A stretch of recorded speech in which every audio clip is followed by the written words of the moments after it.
Assalamualaikum warahmatullahi taala wabarakatuh dan selamat petang ya.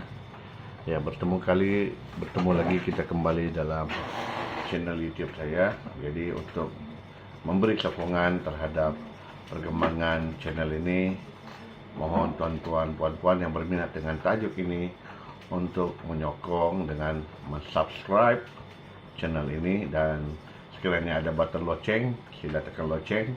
Jadi Anda tidak akan terlepas dengan video-video baru yang diterbitkan di dalam channel ini.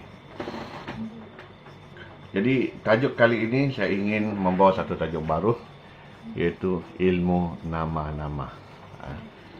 Maksudnya ilmu nama-nama. Ilmu ini adalah ilmu yang asas sekali yang diajarkan kepada manusia.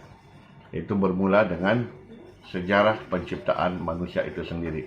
Jadi pentingnya ilmu ini supaya kita dapat mengenal pasti tujuan dan kemampuan yang ada di dalam diri manusia itu sendiri. Dan juga saya akan membuat olahan daripada sains juga, sains dan teknologi. Bagaimana kita dapat kaitkan ilmu yang ada di dalam Al-Quran ini, yaitu ilmu dalam Al-Quran ini, ilmu nama-nama ini, dapat dikaitkan. Sebab sebenarnya sudah ada. Bila kita mengkaji kitab-kitab lama, kita mengkaji kitab-kitab terdahulu, kita memang dapati penerangan itu ada. Penerangan itu ada, tapi maksudnya berbeza zaman, berbeza keadaan. Penerangan itu menggunakan istilah-istilah yang mungkin tidak dapat difahami oleh generasi baru atau generasi moden. Jadi saya akan coba menerangkan terma-terma atau term-term dalam saintifik ataupun dalam bidang teknologi yang mana boleh dikaitkan dengan penerangan.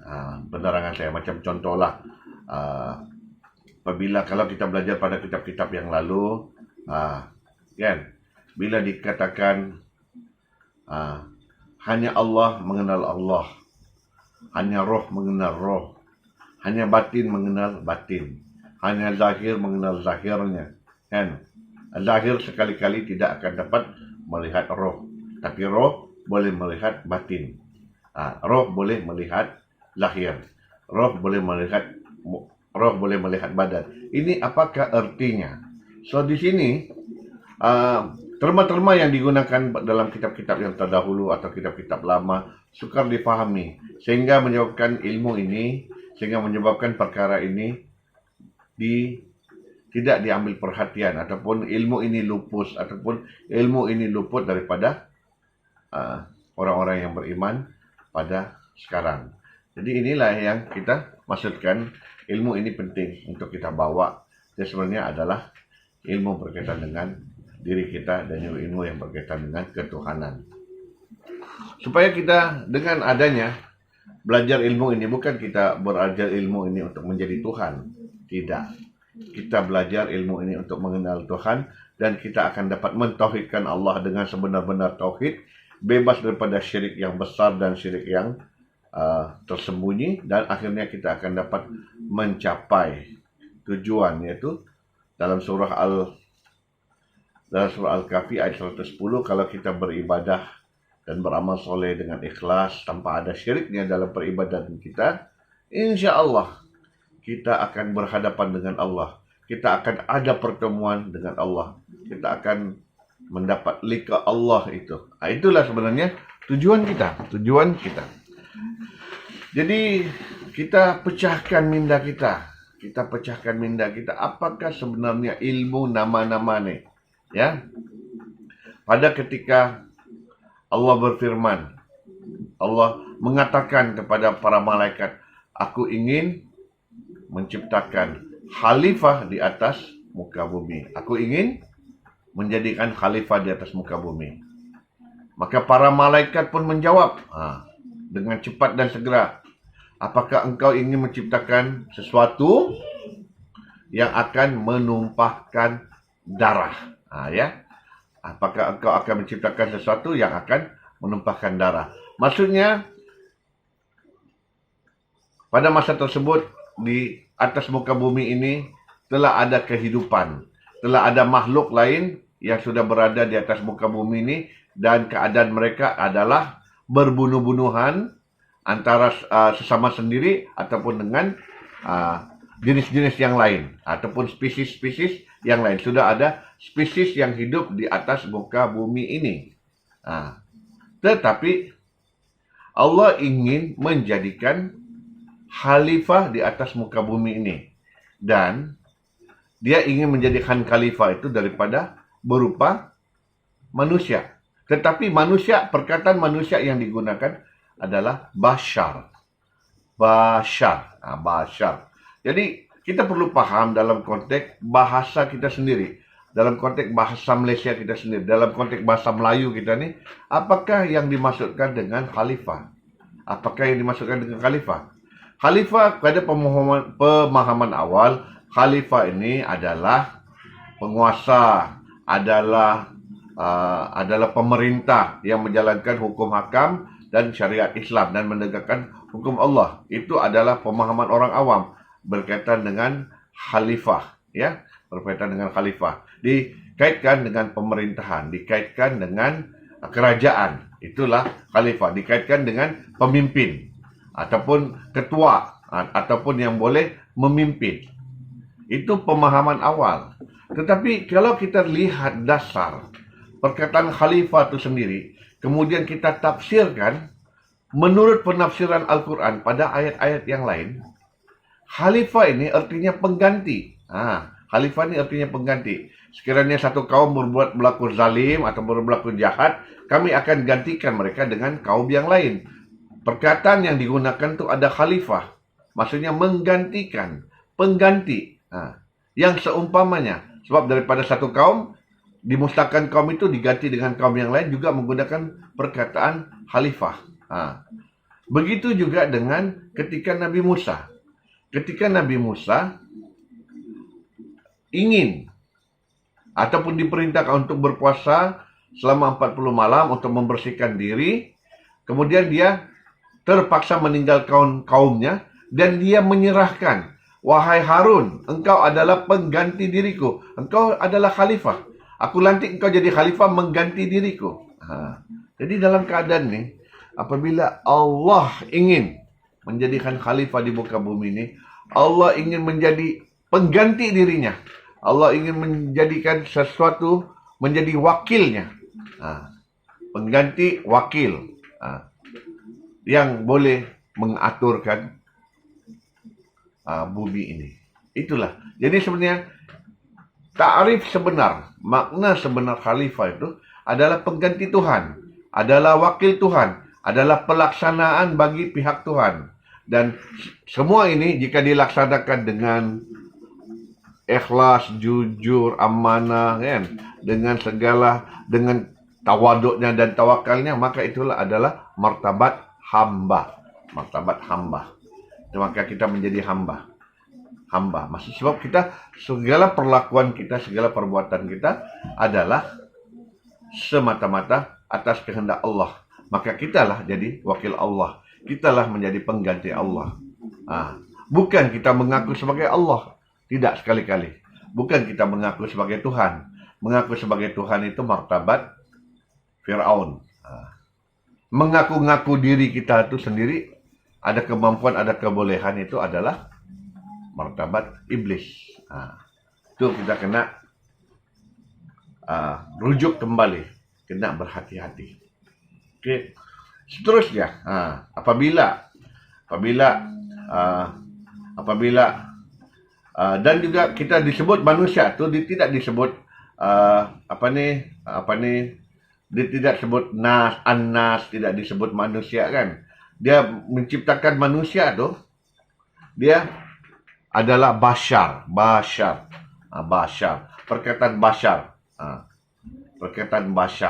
Maksudnya bashar ni itu adalah pembawa amanah. Bashar ini daripada perkataan basyarah ialah perkataan yang membawa sesuatu, berita gembira, membawa satu amanah, membawa sesuatu yang tersembunyi, membawa sesuatu untuk disampaikan, ataupun wakil, ataupun diri yang menanggung untuk menyampaikan. Jadi manusia nih, bashar nih adalah sebagai penunai amanah, pembawa amanah. Pembawa amanah, itulah artinya manusia sebagai bashar. Itulah disebut Adam ini sebagai Abu Bashar. Abu Bashar. Jadi dia berbeza. An-Nas itu merujuk kepada orang. Merujuk kepada orang. Kan? Orang perorangan. Sedangkan Bashar nih adalah dalam diri manusia itu sendiri. Diri. Ada diri. Dalam diri kita nih ada diri. Maksud itulah Bashar. Bashar. Bashar ni adalah penanggung amanah yang membawa amanah ketuhanan yang ada di dalam diri kita. Itulah namanya bashar yang menyebabkan kita berbeda dengan makhluk-makhluk tadi itu. Makhluk-makhluk yang menumpahkan darah itu. Makhluk-makhluk yang berbunuhan dan makhluk yang menumpahkan darah di atas muka bumi ini. Itulah keadaannya. Jadi apabila Adam ini, kita kembali kan. Jadi ketika apabila malaikat menjawab, adakah engkau ingin menciptakan yang akan menumpahkan darah di atas muka bumi ini. Jadi pada ketika itu Allah tidak terus untuk menjawab terus menerus menjawab kepada para malaikat. Tetapi diciptakan dulu Adam, diambil dulu tanah, kan? Daripada tanah lumpur, daripada tanah dikumpulkan tanah, maka dibentuklah Adam itu menjadi lembaga, ataupun dalam bahasa kita dibentuk menjadi patung lah. Sudah berbentuk patung, itu. Sudah berbentuk patung, maka ditiupkanlah roh itu. Allah meniupkan rohnya, masuklah ke dalam Adam. Apabila masuk roh ke dalam Adam, maka lembaga yang bangkai tadi itu, lembaga itu yang berupa mayat itu, lembaga yang tidak bernyawa itu, maka apabila dimasukkan roh, maka lembaga itu menjadi hidup. Itulah Adam. Itulah Adam. Jadi coba kita kaitkan dengan siapakah bashar itu dan apakah amanah yang ditanggung itu. Maka sekiranya kita menggunakan akal yang sehat, mempunyai hati yang bersih, maka tidak perlu saya nyatakan. Maka jawaban itu sudah ada. Jawaban itu sudah kita ketahui. Apakah amanah yang ditanggung oleh Adam itu? Apakah hakikat Adam itu? Adam itu, apakah hakikat itu? Jadi setelah Adam itu dijadikan, sudah Adam ditiup roh, maka diperintahkanlah apa itu? Malaikat itu bersujud kepada Adam. Semuanya bersujud kecuali iblis. Semuanya bersujud kecuali iblis, kan? Semuanya bersujud semua kecuali iblis. Di sini pun kita kena teliti lagi. Banyak perkara yang kita perlu teliti satu persatu. Sebab kejadian manusia nih, kisah bersujudnya para malaikat, enggannya iblis bersujud kepada Adam ini, sebenarnya ini adalah cerita berkaitan dengan diri manusia itu sendiri. Untuk kita menjelajahi, untuk kita menaiki martabat diri kita, kan? Martabat manusia itu, hendaklah kita mengenal asal kejadian kita. Dari mana kita diciptakan. Itu yang kita kena tahu. Apabila kita tahu dari mana kita diciptakan, maka dapatlah kita tahu dari mana asal muasal kita yang sebenar. Barulah kita dapat mengenal atau dapatlah kita mempelajari ilmu Tuhan. Jadi selepas itu apabila diperintahkan, coba kita perhatikan betul-betul. Kita gunakan akal yang waras, jangan terlalu emosi, keluarkan pemikiran kita daripada kotak pemikiran, thinking out of the box, jangan terjerat atau terperangkap dalam kotak-kotak silibus atau kotak-kotak pengajian yang sudah ada. Kita kena keluar. Coba kita pikirkan secara rasional. ketika Adam berupa patung, ketika Adam itu belum lagi bernyawa, malaikat tidak diperintahkan untuk bersujud kepada Adam. Tidak diperintahkan sujud kepada Adam. Tetapi apabila Adam ditiupkan roh masuk ke dalam tubuhnya, maka Adam bernyawa. Maka tubuh Adam itu sudah menanggung amanah. Maka Allah memerintahkan, sujudlah kamu kepada Adam. Maka semualah sujud kecuali iblis. Jadi dalam perkara ini banyak yang mempersalahkan iblis. Iblis ini ingkar, iblis ini taat, iblis ini ingkar, iblis ini tidak mau mendengar perintah Tuhan. Iblis ini sombong, takabur, riak, apa segala-galanya. Iblis ini dilaknat. Banyak yang mempersalahkan iblis. Tapi berhati-hati di jalan raya. Kemungkinan hakikat iblis itu ada di dalam diri kita tanpa kita sadar. Kita kena ingat, kan? Kita kena ingat. Tauhid iblis itu mungkin lebih hebat daripada tauhid kita. Iblis itu sebelum itu adalah ahli ibadah yang berpuluh-ribu tahun menyembah Allah, yang berpuluh-ribu tahun bertasbih, bertahmid, berzikir kepada Allah Subhanahu wa taala, menyerahkan seluruh dirinya kepada Allah, menyembah kepada Allah. Apabila dia disuruh untuk sujud selain daripada Allah, maka ia enggan sujud.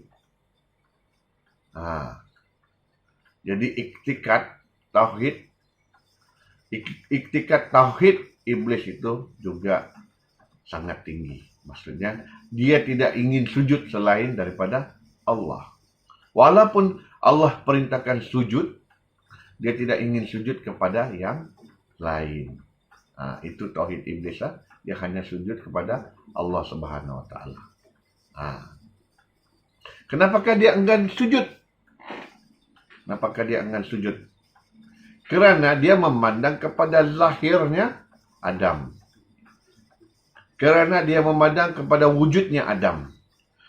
Kerana dia memandang kepada penampilan Adam. Kerana dia memandang kepada asal muasal Adam itu. Dia memandang kepada asal muasal Adam itu. Bahawa apa yang dikatakan apabila Allah bertanya kepada iblis, kenapakah engkau enggan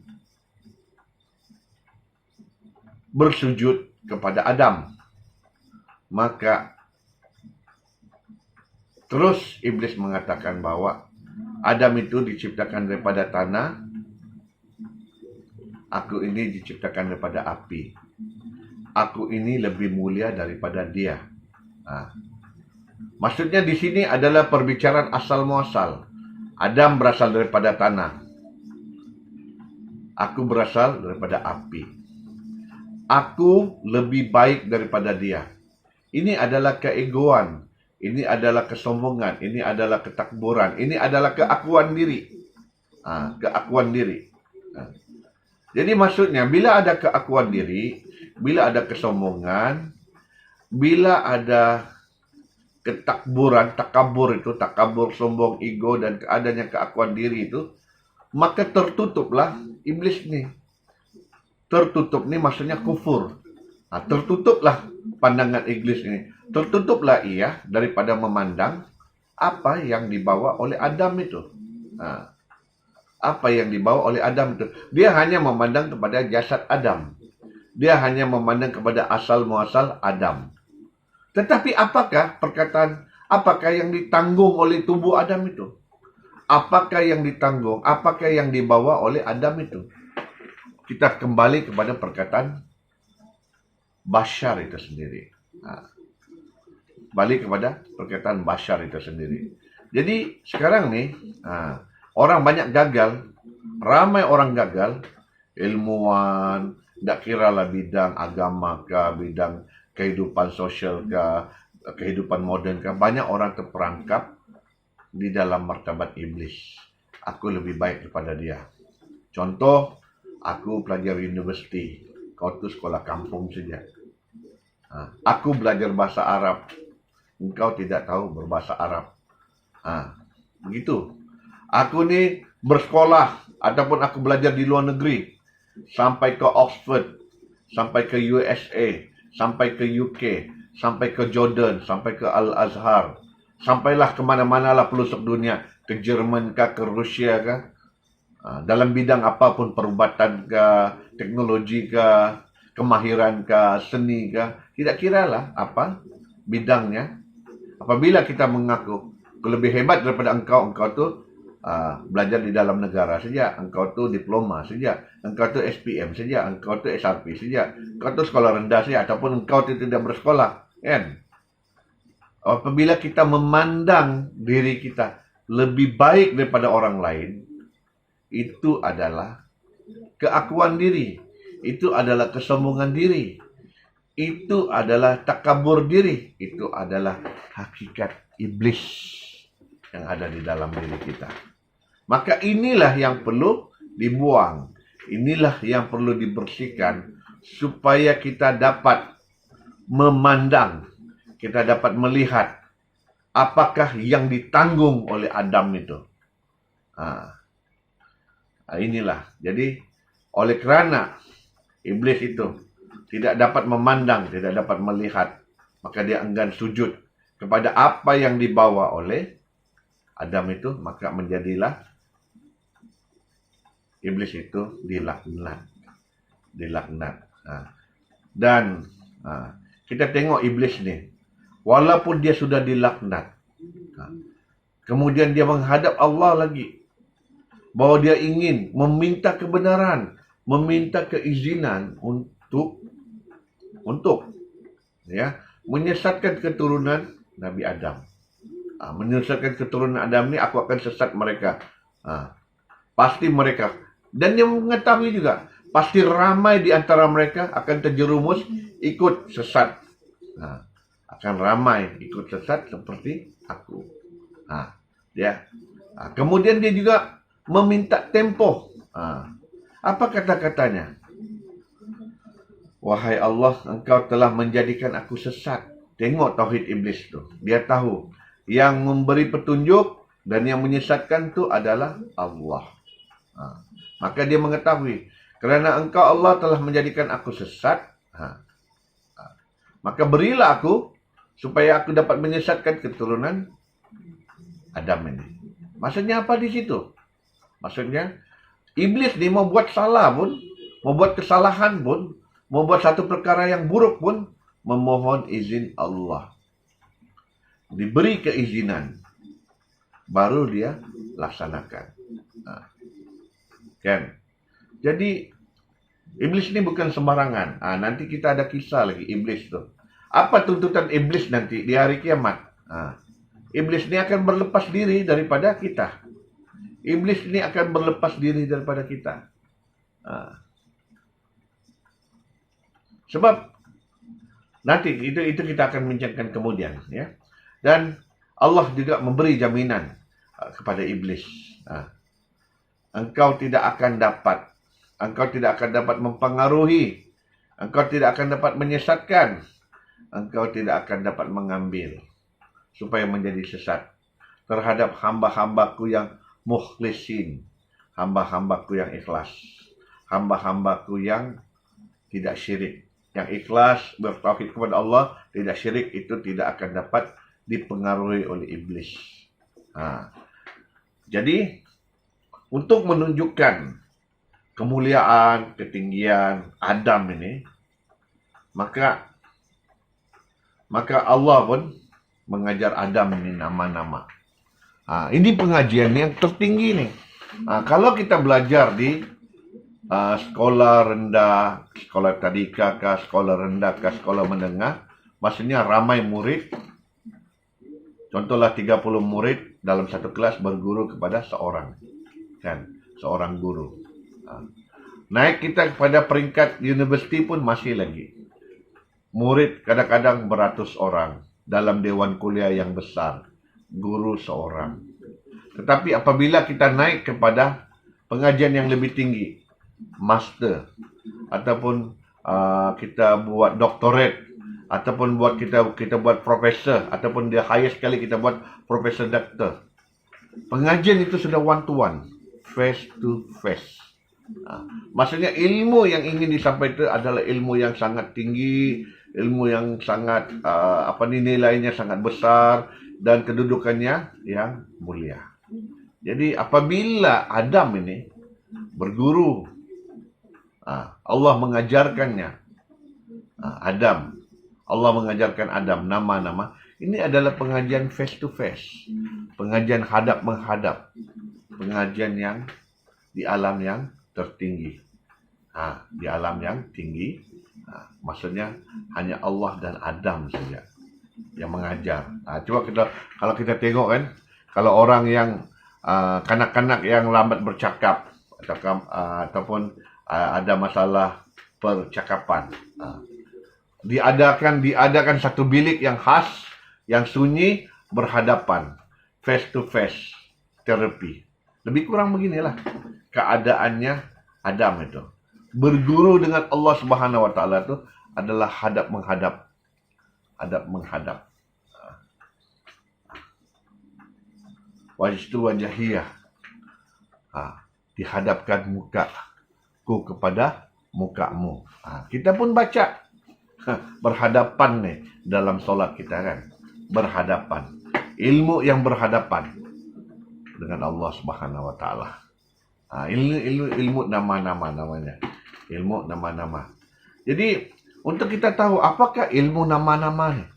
Apakah gerangan ilmu nama nih? Nama apa yang dapat diajar? Nama apa yang diajar kepada Adam? Sedangkan kita tahu sebelum terciptanya Adam, malaikat ini sudah ada.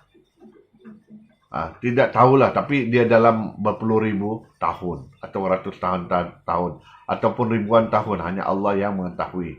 Maksudnya malaikat ni diciptakan lebih awal lagi daripada Adam. Maka semasa diciptakan langit dan bumi, maka malaikat ni telah menyaksikan perkara-perkara. Sejak dia diciptakan, maka dia telah dapat masuk ke tempat-tempat di langit dan di bumi ini seperti yang dibenarkan dan diizinkan oleh Allah Subhanahu wa taala, ya. Yang menjaga langit, ada malaikat-malaikat yang menjaga langit, ada malaikat-malaikat yang menjaga bumi, dan ada malaikat-malaikat yang menjaga di antara keduanya, kan? Jadi malaikat ini sudah ada.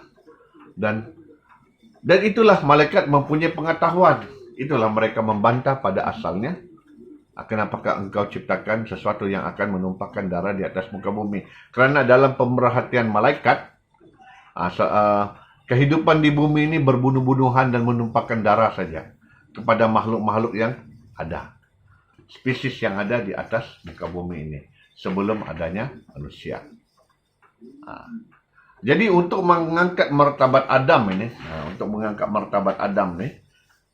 Adam ini dilantik menjadi khalifah, menjadi pemimpin, menjadi pengganti, menjadi wakil Tuhan, menjadi pelaksana Tuhan, menjadi wali Tuhan. Adam itulah tugasnya. Maka apa yang ilmu yang diajarkan kepada Adam itu? Kita teliti baik-baik. Kita tengok kepada jawaban malaikat itu. Maha suci engkau, ya Allah. Setelah mereka setelah Adam menyebut nama-nama itu, apa disebut? Maha suci engkau, ya Allah. Kami tidak mengetahui melainkan apa yang engkau ajarkan. Engkaulah yang maha mengetahui yang nyata dan yang gaib, yang ada di antara langit dan bumi dan di antara keduanya, dan engkau maha bijaksana lagi maha mengetahui, kan? Itu jawaban para malaikat. Maka mereka itu menyebut maha suci Allah, memuji Tuhan. Kerana itu pujian malaikat itu ada dua tujuannya.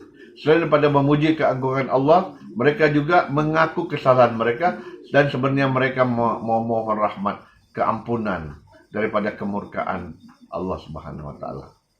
Mereka memohon keampunan. Jadi itulah jawapan para malaikat. Daripada jawapan para malaikat ini, dapatlah kita ketahui bahawa ilmu yang diajar kepada Adam ini adalah ilmu gaib. Ilmu gaib. Ilmu gaib. Ilmu apa ilmu gaib nih? Ada orang cakap gaib ini iblis, syaitan, surga, neraka. Itukah yang gaib? Itukah yang gaib? Sedangkan semasa malaikat sudah ada, surga sudah ada, neraka sudah ada. Iblis pun ada di kalangan mereka. Iblis pun ada di dalam alam malakut tersebut. Syaitan pun ada. Waktu syaitan menggoda Adam dan Hawa sehingga terkeluar daripada syurga, ada syaitan di dalam syurga. Ada syaitan di dalam syurga. Syaitan apa yang boleh berada di dalam syurga tu? Itu kita tidak akan tahu jika kita tidak mengkaji secara terperinci. Atau setakat kita membaca sepintas lalu saja. Jadi engkau yang maha mengetahui di langit dan di bumi, yang nyata ataupun yang gaib, semuanya dalam pengetahuan Allah. Tidak kami ketahui kalau tidak diberitahu. Itulah jawapan para malaikat. Jadi kita dapat tahulah bahawa nama-nama ni adalah nama-nama, antara nama-nama yang penting adalah perkara-perkara gaib ataupun apa-apa yang nyata yang berlaku di antara langit dan bumi yang tidak dapat diketahui oleh para malaikat. Jadi itu artinya, jadi apakah sebenarnya perkara gaib ini? Begini lagi.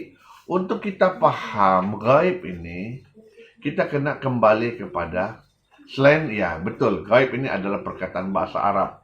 Tetapi kita perlu paham dalam bahasa kita sendiri, dalam bahasa Malaysia, dalam bahasa Melayu, yang boleh kita faham dalam diri kita. Barulah kita dapat mengolah, barulah kita dapat mengetahui, baru kita dapat merincikan apa sebenarnya gaib itu. Perkataan gaib ini artinya, pada masa sekarang, dia tidak bersama kita. Itu juga perkara gaib. Esok terjadi, hari ini belum. Itu juga perkara gaib. Maksudnya perkara yang berlaku pada masa akan datang juga adalah perkara yang gaib. Benda yang hari ini tidak ada, esok baru dia ada, juga adalah perkara yang gaib. Perkara yang gaib. Perkataan gaib juga membawa maksud benda yang paling asas. Benda yang paling asas. Benda yang paling, orang bilang, dipanggil benda yang paling asas lah. Dia punya yang paling dasar. Benda yang paling foundation juga dipanggil sebagai paling asas. Gaib ni. Jadi juga dia merujuk kepada asal muasal juga ni. Perkara yang gaib ni adalah asal muasal. Perkara yang paling awal sekali. Yang belum ada sebelum azal ni. Juga adalah gaib, perkara-perkara gaib. Jadi perkara gaib juga, yang tidak ada di hadapan kita pun adalah perkara gaib juga. Perkara yang disembunyikan di dalam pengetahuan Allah, yang tidak diberitahu kepada makhluknya, melainkan Allah saja yang menerangkannya, juga adalah perkara gaib. Jadi inilah ilmu yang disampaikan oleh Allah Subhanahu wa taala kepada Nabi Adam. Bagaimanapun Nabi Adam belum lagi diberi akses sepenuhnya kepada ilmu tersebut sebab dia diajarkan nama-nama tersebut. Maksudnya sebahagian saja ataupun sebahagian kecil saja daripada sumber ilmu itu diberi kepada Adam pada masa tersebut, pada masa tersebut. Jadi apakah sebenarnya ilmu-ilmu ataupun apakah sebenarnya nama-nama yang diajarkan ini? Jadi, untuk menjawab persoalan, kita kembali kepada jawapan malaikat itu ialah Allah lah yang maha mengetahui yang nyata dan yang tersembunyi di antara langit dan bumi dan di antara keduanya. Kan? Dan ada ayat lain. Ada ayat lain. Tidak ada suatu pun yang ada di langit dan di bumi, yang terang, yang gelap, yang kering, yang basah, kan? Yang satu zara, yang jatuh, apapun. Tidak ada satu pun yang terlepas daripada pengetahuan Allah, melainkan ianya tertulis di Lauh Mahfuz. Tertulis di mana? Di Lauh Mahfuz. Jadi kita terus terang saja.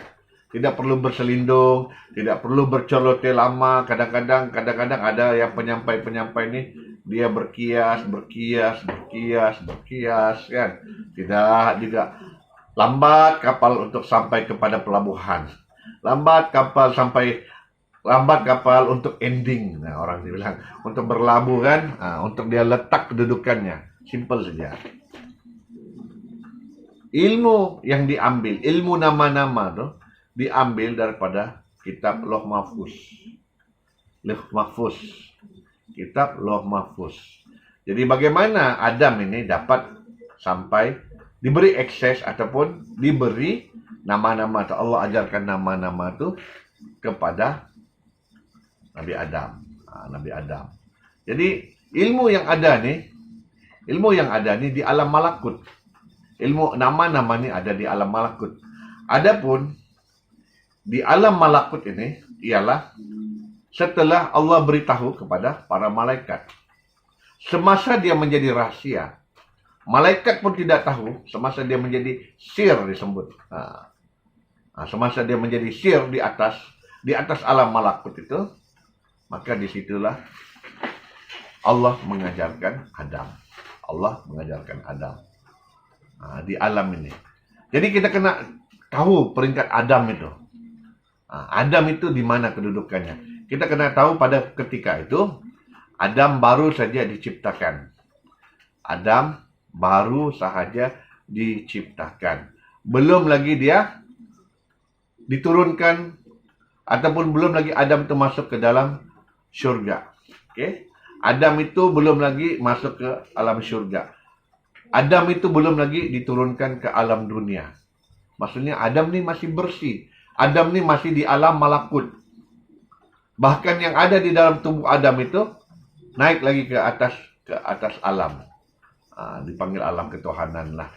Masuk lagi, naik ke atas lagi, masuk ke dalam alam ketuhanan. Jadi inilah ceritanya yang dikatakan dalam kitab-kitab lama, hanya batin mengenal batin. Hanya roh mengenal roh. Jadi inilah istilahnya. Jadi untuk kita lebih paham lagi, nih proses yang sama sebenarnya terjadi ketika Rasulullah SAW menerima wahyu di Gua Hira. Proses yang sama berlaku. Rasulullah SAW meninggal kaumnya yang dimana tauhid sudah hancur, penyembahan berhala, keadaan sosial, orang kaya menindas orang miskin, berlaku penghambaan, orang-orang bangsawan, orang-orang yang berkuasa nih bermaharajalela, membuat maksiat bermacam-macam.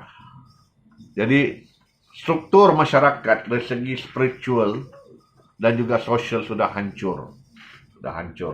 Maka Rasulullah, Nabi merasa sesuatu yang berlaku itu tidak betul. Maka perlu untuk kesejahteraan, maka Nabi ini memang sebelum menjadi Nabi pun Rasulullah telah diberi petunjuk-petunjuk kepada Allah Subhanahu Wa Taala. Sudah ada guidance, sudah ada disediakan untuk ke arah itu. Untuk menjadi seorang Rasul itu sudah ada jalannya, sudah ada persediaannya. Maka cenderunglah hati Rasulullah SAW itu untuk mengasingkan diri, untuk membersihkan diri, untuk beruzlah, untuk memberi ketenangan. Dan beberapa tahun sebelum turunnya wahyu itu, sebelum turunnya wahyu itu, makin kerap Rasulullah itu bersendirian, makin kerap Rasulullah itu beruzlah, membersihkan diri, untuk merenung alam semesta nih, untuk merenung ke dalam diri, untuk mencari, untuk mengenal siapakah pencipta, kepada alam semesta ni, dan siapakah mencipta manusia ni, dan diri sendiri kita ni dari mana asalnya, apa tujuan kita diciptakan. Maka disitulah Rasulullah memperbanyakkan uzlah, masuklah berdiam beruzlah di dalam Gua Hira itu. Apabila Nabi telah mencapai satu tahap pembersihan jiwa, telah bersih hatinya, telah bersih segala-galanya, maka turunlah Jibril membawa wahyu. Turunlah Jibril membawa wahyu. Ya, apabila Jibril datang membawa wahyu, kan, maka terkejutlah, gemetarlah tubuh Rasulullah SAW. Sebab ini adalah pengalaman yang tidak pernah berlaku dalam setiap uzlahnya. Maka apabila sudah Jibril telah memperkenalkan diri apa semua, kemudian Jibril pun berkata kepada Nabi, "Iqra." 3 kali kan, "Iqra." Nabi jawab, "Aku tidak boleh membaca." Iqra lagi yang kedua kali, tidak boleh membaca juga. Iqra lagi kali yang ketiga. Iqra lagi kepada kali yang ketiga. Rasulullah pun cakap, "Aku tidak boleh membaca." Kemudian dipeluklah sekuat-kuatnya Rasulullah itu, barulah dibacakan, "Iqra bismillah rabbikal ladzi khalaq." Bacalah dengan nama Tuhanmu yang menciptakan. Jadi banyak pendapat apabila Rasulullah mengatakan aku tidak boleh membaca, ini dikaitkan dengan banyaklah yang mengatakan ini adalah hujah, ini adalah nas yang mengatakan Rasulullah, yaitu Nabi Muhammad itu tidak boleh membaca, tidak boleh menulis, tidak boleh membaca, tidak boleh membaca. Nabi itu adalah ummi. Nabi yang ummi. Okey, Nabi yang ummi. Jadi betulkah Rasulullah SAW itu tidak dapat membaca? Kita kena teliti daripada sejarah. Sebelum Rasulullah diangkat menjadi nabi, sebelum Rasulullah ni menyampaikan dakwanya, Rasulullah ni dikenal sebagai orang yang terpercaya, al-amin yang ada di dalam masyarakat. Orang yang terpercaya, yang jujur, yang punya budi pekerti, yang punya kemuliaan, yang menjaga adab dan menjaga kehormatan diri. Dan juga mereka mengenali Nabi Muhammad ini sebagai seorang yang sangat jujur, sangat jujur. Maka apabila orang Arab ini mempunyai perjanjian ataupun menyimpan harta-harta ataupun menyimpan segala harta kekayaan mereka untuk disimpan, maka mereka akan datang kepada Rasulullah. Jadi Rasulullah ini akan menjaga harta-harta mereka. Dan juga Rasulullah ini juga berniaga ya, Rasulullah berniaga. Rasulullah juga membawa dagangan sampai ke negeri Syam. Jadi Rasulullah ini juga merekodkan untung rugi, kan, barang-barang berapa banyak apa semua, dan mustahil ini dapat diingat dengan ingatan. Semestinya Rasulullah itu mempunyai kebolehan untuk menulis dan membaca. Rasulullah ini keturunan bangsawan. Rasulullah ini bijak pandai, keturunan bijak pandai, dan keturunan pemimpin di Mekah tersebut. Kan? Jadi, apa artinya perkataan ummi ini? Dan apa juga ayat Al-Quran? Ya, ada ayat Al-Quran yang mengatakan Al-Quran itu tidak ditulis dengan tangan kanannya. Ya, selepas wahyu diturunkan, Rasulullah mengarahkan semua, apabila wahyu diturunkan, maka Rasulullah memerintahkan penulis-penulis wahyu yang menuliskan semasa wahyu itu turun. Rasulullah tidak menulis dengan tangan kanannya. Inilah maksud ayat tersebut. Rasulullah tidak menulis dengan tangan kanannya. Maksudnya ini untuk membuktikan bahawa Al-Quran itu adalah mutlak daripada Allah Subhanahu Wa Taala. Bukan Nabi Muhammad itu mengarang kitab tersebut. bukan menulis dengan tangannya. Maka oleh yang demikian apabila turun ayat, maka ada sudah juru tulis yang dilantik oleh Rasulullah semasa turunnya ayat. Okey. Itu yang pertama. Yang keduanya perkataan ummi. Ummi ini artinya ibu. Ummi juga artinya sumber. Ummi juga artinya punca. Punca segala. Ummi itu juga artinya ummi. Punca segala ya. Punca segala. Punca segala ini nanti kita akan bentangkan pada tajuk yang lain. Ummi ini juga di dalam bahasa. Dalam Al-Quran menjawab Al-Quran. Menterjemah Al-Quran menggunakan Al-Quran. Ummi ini juga disebut orang Yahudi dan orang Nasrani apabila mereka menggelarkan kaum atau umat lain yang tidak menerima kitab-kitab samawi, yang tidak menerima Taurat dan Injil, mereka memanggil kaum ini sebagai kaum yang ummi. Kaum yang belum diturunkan kitab. Kaum yang belum diturunkan kitab. Jadi apabila mereka disebutkan Nabi Ummi itu adalah Nabi yang belum menerima, yang kaumnya tidak diturunkan kitab Taurat dan Injil. Ini artinya ummi itu. Jadi tidak semestinya mutlak ummi ini membawa.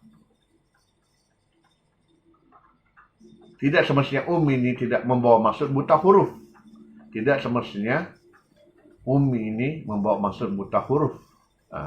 Begitu juga ada ayat lain lagi. Apabila mereka menuliskan perjanjian, perjanjian itu jadi berat sebelah. Apabila mereka berhubung dengan kaum yang ummi. Bagaimana kaum yang ummi membuat perjanjian kalau mereka tidak tahu membaca dan menulis? Maksudnya ummi ini juga ditujukan kepada kaum yang tidak menerima kitab-kitab samawi. Jadi ummi ini bukan mutlak kepada buta huruf. Jadi itulah ada pendapat, berbeda pendapat dari dulu hingga sekarang ialah Rasulullah ini ada yang mengatakan Rasulullah ini boleh membaca dan boleh menulis. Dan saya lebih cenderung kepada perkara ini berbanding dengan yang ada pendapat-pendapat yang mengatakan bahwa Rasulullah itu ummi. Rasulullah itu ummi, tidak tahu membaca, tidak tahu menulis. Okey. Jadi seterusnya, begitu juga prosesnya. Jadi untuk kita, apa sebenarnya, bagaimana kita untuk mencapai Lauh Mahfuz ni? Bagaimana kita mencapai Lauh Mahfuz ni? Nabi Adam tu diajarkan nama-nama. Nama-nama itu diambil daripada Lauh Mahfuz. Nama-nama itu diambil Lauh Mahfuz. Maka kita kembali kepada surah yang pertama tu. Iqra. Ini adalah kunci kepada seluruh kitab yang diturunkan oleh Allah Subhanahu Wa Taala kepada para nabi dan rasulnya. Termasuk kepada kitab-kitab, suhuf-suhuf kan. Inilah rahsianya. Jadi, Iqra. Jadi bila tidak boleh membaca, Nabi tidak boleh membaca, bukan sebabnya Nabi tidak boleh membaca. Sebabnya, semasa wahyu itu diturunkan, adakah wahyu itu berbentuk huruf? Adakah ada huruf alif, qaf, ra, alif, ain kan? Iqra tu, diijak Iqra itu. Adakah hurufnya? Adakah hurufnya itu satu-satu? Alif, qaf, ra, qaf dengan ra tu adakah dia bersambung? Sebab yang huruf-huruf bersambung tu adalah huruf-huruf Arab moden. Sebelum di zaman Nabi itu, dia ada tulisan-tulisan Arab kuno, tulisan Arab purba, Arab yang tidak bersambung. Sudahlah tidak bersambung, tidak bertitik dan tidak bergaris. Bagaimana itu? Bagaimanakah bentuk perkataan Iqra itu? Adakah huruf alif, ada huruf qaf, qaf itu ada titik atau tidak? Bersambung dengan ra atau tidak? Jadi ini semua menjadi persoalan. Ini menjadi persoalan. Bagaimana Rasulullah ingin membaca kalau tidak ada huruf? Persoalan dia. Kalau tidak ada yang dinampakkan, kalau tidak ada yang dizahirkan. Adakah tulisan itu dalam bentuk suhuf? Adakah dalam kitab? Ataupun pada musyaf? Adakah musyaf ditunjukkan di depan Rasulullah SAW? Ini menjadi persoalan untuk kita berfikir selama ini. Selama ini tidak dibongkar secara lebih terperinci lagi. Apakah yang diturunkan apakah Jibril itu membawa selembar kertas ditunjukkan kepada Nabi? Kalau ada selembar kertas, pastilah Rasulullah akan bawa kertas ini. Pastilah Rasulullah akan membawa kertas ini tunjukkan kepada Khadijah dan kepada istrinya yang tercinta Siti Khadijah dan Naraka bin Naufal. Tidak dibawa sembarang kertas. Ada selepas daripada wahyu tu. Ada Rasulullah tunjukkan musyaf. Ada Rasulullah tunjukkan kertas, ada Rasulullah tunjukkan batu. Tidak ada. Tidak ada. Ya. Jadi seterusnya. Apakah yang dibawa oleh Jibril itu? Kita juga membaca dalam ayat yang lain. Lau anzalna hadzal Qur'ana 'alal jabalin la ra'aitahu khashi'an mutasadian min khasyatillah. Jika kami turunkan Al-Quran itu kepada gunung, pasti gunung itu akan lembur. Kerana takutkan Allah. Wal tilka amsalul linnas. Dan kami jadikan itu sebagai pengajaran, perbandingan kepada manusia. Supaya adakah kamu berpikir.